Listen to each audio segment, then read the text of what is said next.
أكبر الله أكبر الله أكبر الله أكبر الله أكبر الله أكبر الله أكبر الله أكبر الله أكبر كبيرا والحمد لله كثيرا وسبحان الله بكرة وأصيلا لا إله إلا الله والله أكبر الله أكبر ولله الحمد الحمد لله الواحد القهار العزيز الغفار مقدر الأقدار مصرف الأمور مكور الليل على النهار تبصرة لأولي القلوب والأبصار الذي جعل هذا اليوم يوم عيد الأضحى من أعظم الأيام وسماه يوم الحج الأكبر أحمده أبلغ الحمد على جميع نعمه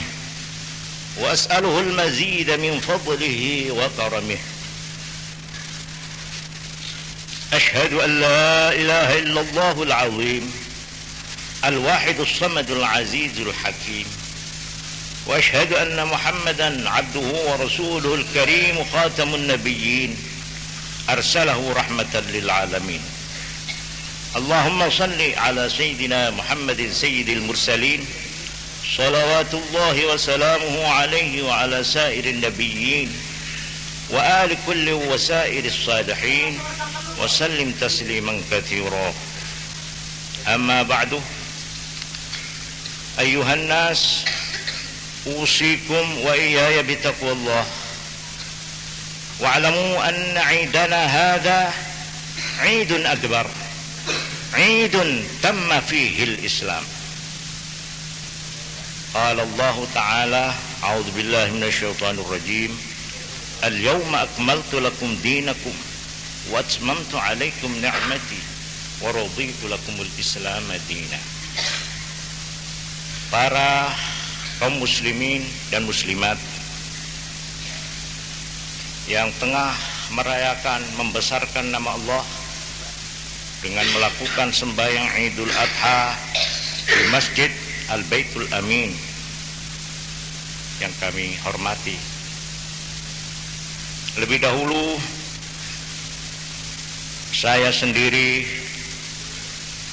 harus selalu ingat untuk diri sendiri dan juga untuk menyampaikan kepada segenap kaum muslimin, saudara-saudara dan sahabat-sahabat kaum muslimin untuk selalu mengikuti garis, selalu mentaati ajaran-ajaran dan tuntunan-tuntunan Allah. Itulah yang dinamakan taqwa Allah. Hari ini adalah hari yang nilainya menurut agama adalah hari besar yang terbesar, lebih besar dari Idul Fitri. Sekalipun di Indonesia, khususnya di tanah Jawa, umumnya terbalik. Kalau Idul Fitri dirayakan besar-besaran, tetapi sebaliknya Idul Adha kurang. Padahal menurut kedudukannya, nilainya di dalam agama, Idul Adha adalah hari yang terbesar. Sampai di dalam Al-Quranul Karim Allah menamakan hari ini Yaumul Hajjil Akbar, hari haji besar yang terbesar. Takbirnya saja lebih lama daripada takbir Idul Fitri.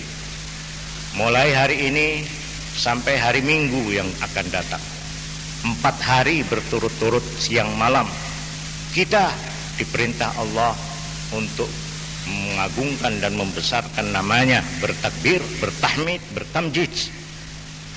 Tetapi Idul Fitri hanya 1 malam, sedikit hari, sampai imam naik ke mimbar, habis itu selesai. Memang kebesaran ini oleh karena pada hari raya Idul Adha inilah bangunan besar, yaitu yang namanya agama Islam, rampung diselesaikan. Selesai dibangun selama 22 tahun, 2 bulan, 22 hari. maka sempurnalah bangunan yang disebut agama Islam. Sebagaimana dinyatakan di dalam Al-Quranul Karim, pada hari ini aku telah menyempurnakan untukmu agamamu, dan pada hari ini aku telah menyelesaikan, telah merampungkan, telah melimpah ruahkan kepadamu nikmatku. Tidak ada nikmat sebesar nikmat tuntunan hidup, pedoman hidup yang namanya agama Islam. Wa raditu lakumul Islam madinah. Sekaranglah aku meresmikan bahwa aku sebagai Tuhan, sebagai Allah, sebagai penciptamu, telah meluluskan, telah merelakan untukmu Islam sebagai agama. Karena itu, kalau Idul Fitri yang diantar dengan Ramadan sebagai hari besar, meletakkan batu pertama dari yang namanya bangunan Islam dengan turunnya wahyu yang pertama, maka Idul Adha ini adalah selesainya bangunan besar itu dengan turunnya ayat yang barusan saya baca. Pada hari ini telah selesai kerja besar. Memang hari raya ini disebut hari yang besar, mengagungkan Allah yang maha besar. Karena di dalam hari inilah umat Islam yang beriman dididik untuk menjadi manusia yang besar, dengan iman serta pendirian hidup yang besar, memiliki pribadi besar, memiliki cita-cita besar, dalam lingkungan keluarga besar, persaudaraan besar, solidaritas besar yang dicerminkan di dalam haji yang besar.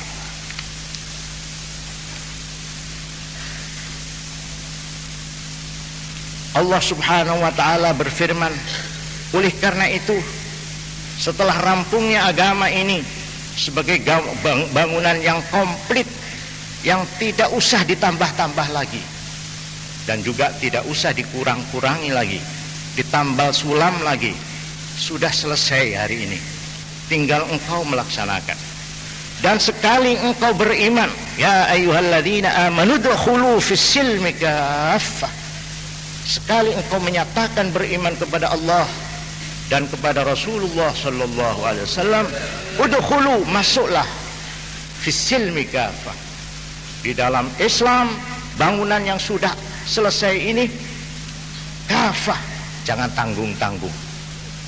Seluruhmu, seluruh pikiranmu, seluruh tenagamu, seluruh hartamu, seluruh karyamu, seluruh rumah tanggamu, seluruh hidupmu, seluruh falsafat hidupmu secara keseluruhan masuk di dalam Islam dengan dua kaki, dengan dua tangan, dengan seluruh jiwa dan raga. Wala tattabi'u khutuwatis syaitan, jangan kamu memperturutkan langkah-langkah ajaan syaitan. Innahu lakum aduwwum mubin. Fa in zalaltum min ba'di ma ja'atkumul bayyinat, kalau kamu tergelincir, menyimpang dari garis ini, fa'lamu, maka ketahuilah, annallaha azizun hakim, Allah maha perkasa dan maha teguh hukumnya. Hal yanzuruna illa ayyatiyahumullahu fi dhulalin minal ghamami wal malaikatu wa qudiyal amr wa ilallahi turja'ul umur. Mereka yang ragu-ragu, mereka yang separuh-separuh, mereka yang tergelincir, yang menyimpang dari garis Allah, mereka tidak menunggu lagi kecuali sebentar Allah akan datang dalam gumpalan awan bersama dengan malaikat-malaikat bala tentara Tuhan yang engkau tidak mengetahui dan melihat. Gumpalan awan yang kamu kira mendatangkan rahmat hujan, ternyata Allah membawa cemeti dan cambuknya lewat hujan, wa qudiyal amru, dan telah diputuskan hal itu. Wa ilallahi turja'ul umur, dan kepada Allah segala-galanya akan dipulangkan. Para jamaah yang kami hormati, Islam dengan pengertian sebagaimana diuraikan di dalam Al-Quran sendiri, Islam adalah suatu nama yang mempunyai 4 makna, 4 arti. Inilah falsafat nama Islam. Arti daripada kata-kata Islam pertama, bima'na salam wal musalamah, bertoleransi, berkompromi, dan berdamai. Lawan daripada al-harbu wal khisam, perang dan cekcok. Wa idza khatabahumul jahiluna qalu salama. Hamba-hamba Allah yang dipuji di dalam Al-Quran, wa ibadur rahmani yamshuna alal ardi hauna, mereka yang menjalani hidup ini dengan tenang, tidak tergopoh-gopoh, tidak tergoyang-goyang. Dan kalau mereka itu dicemoohkan, diejek oleh mereka yang usil-usil, jawab mereka qalu salama, damai. Salam seorang Islam, assalamualaikum, damai. Kedua, makna Islam dalam arti bima'na al-khudu wal inqiyad tau'an aw karha. Yang kedua, Islam dari kata-kata salam yang bermakna tunduk, takluk dengan sukarela atau terpaksa. Walahu aslama man fil ardi man fis samawati wal ardi tau'an aw karha wa ilaihi turja'un. Segenap makhluk, apakah bernyawa atau tidak, di segenap petala langit dan bumi, semuanya tunduk kepada aturan hukum Allah, kepada yang disebut undang-undang natir, yang sebenarnya itu adalah sunnatullah, hukum Allah. Semua, tidak ada satupun makhluk yang terlepas dari hukum Allah, dan semuanya tunduk, suka atau terpaksa. Makna yang kedua. Kemudian makna yang ketiga, Islam dalam arti menyerahkan diri, mengorbankan diri, memasrahkan diri, penyerahan secara total dengan penuh kesadaran dan sukarela kepada Allah Subhanahu wa ta'ala. Qul aslamtu wajhiya lillah. Katakan Muhammad, katakan hei tiap-tiap orang Islam, aku menyerahkan segala-galaku lillah, kepada Allah semata. Wa anibu ila rabbikum wa aslimu lahu. Kembalilah kepada Tuhanmu dan pasrahlah, menyerah secara total kepada Allah. Ini arti yang ketiga. Kemudian yang terakhir, sesudah dengan nama-nama itu, dengan arti-arti yang tersirat itu, maka akhirnya agama yang dirampungkan bangunannya pada hari Idul Adha ini, yang diamanatkan kepada Nabi yang terakhir yang bernama Muhammad sallallahu alaihi wasallam, agama itu sendiri disebut agama Islam. Raditu wa raditu lakumul Islam madina. Khusus kata-kata Islam sebagai nama daripada agama yang dibawa oleh beliau. Wa may yabtaghi ghairal islami dinan falan yuqbala minhu. Islam yang mempunyai pendirian iman yang besar. Kebesaran iman Islam dinyatakan di dalam firman Allah, qulu amanna billah. Katakan, hei segenap umat Islam yang menjadi pengikut Muhammad, kami semuanya ikrar beriman kepada Allah satu. Wa ma unzila ilaina, dan percaya kepada wahyu, kitab suci yang diturunkan kepada kami, Al-Quran.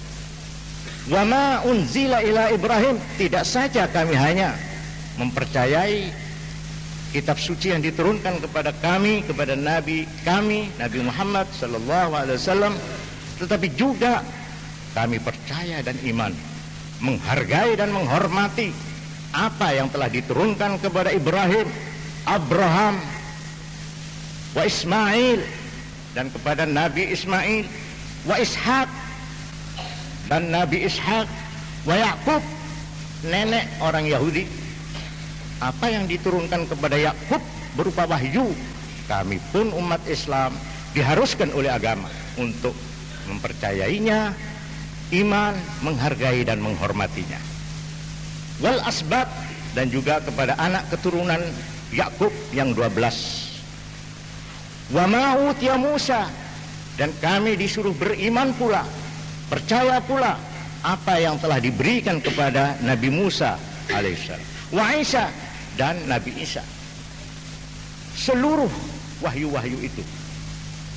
Wa ma utiyan nabiyyuna min rabbihim, dan apapun yang telah diberikan kepada semua nabi-nabi sejak Nabi Adam sampai yang terakhir Nabi Muhammad sallallahu alaihi wasallam.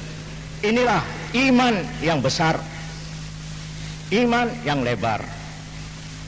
La nufarriqu baina ahadin minhum, kami tidak boleh membeda-bedakan penghargaan dan penghormatan terhadap nabi-nabi yang manapun, kepada kitab-kitab suci yang manapun. Wa nahnu lahu muslimun, dan hanya kepada Allah sajalah kami muslim, menyerahkan diri, tunduk dan patuh. Inilah kebesaran iman, kebesaran pendirian yang harus dimiliki oleh setiap muslim. Para jamaah sekalian yang kami hormati, dalam hubungan memperingati peristiwa besar pada hari ini, kita tidak boleh melupakan peristiwa yang terjadi sekarang di Mekkatul Mukarramah, di tanah suci Mekah, di mana sekarang ini tengah dilakukan ibadat yang menghimpun seluruh dan segala macam bangsa, melenyapkan perbedaan bangsa-bangsa itu. Pakaian mereka seragam, tidak bisa lagi dibedakan mana yang raja, mana yang papa, mana yang berketurunan, mana yang berpangkat, mana yang jelata. Semuanya berpakaian putih, semuanya adalah hamba Allah, terlebur di dalam persaudaraan besar, kekeluargaan besar yang mempunyai persamaan yang kuat. Prinsip persaudaraan, prinsip persamaan ini bukan saja merupakan perintah teori di dalam Islam, tetapi sekaligus merupakan perintah yang dipraktekkan dalam bentuk ibadat-ibadat yang kolektif.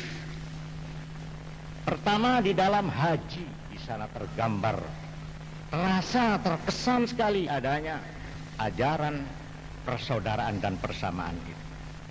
Di dalam salat-salat Jumat, siapa yang datang lebih dulu, dia yang berhak berdiri di saf yang terdepan. Siapapun berhak berdiri berjajar dengan siapapun.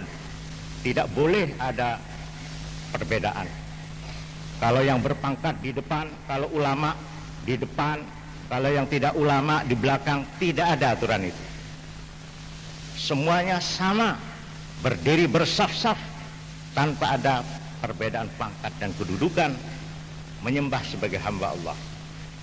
Perintah Jumat ini adalah merupakan perintah wajib. Juga salat-salat jamaah, juga perintah-perintah yang dinamakan fardu kifayat itu merupakan perintah persaudaraan yang diperintahkan, yang dipraktekkan.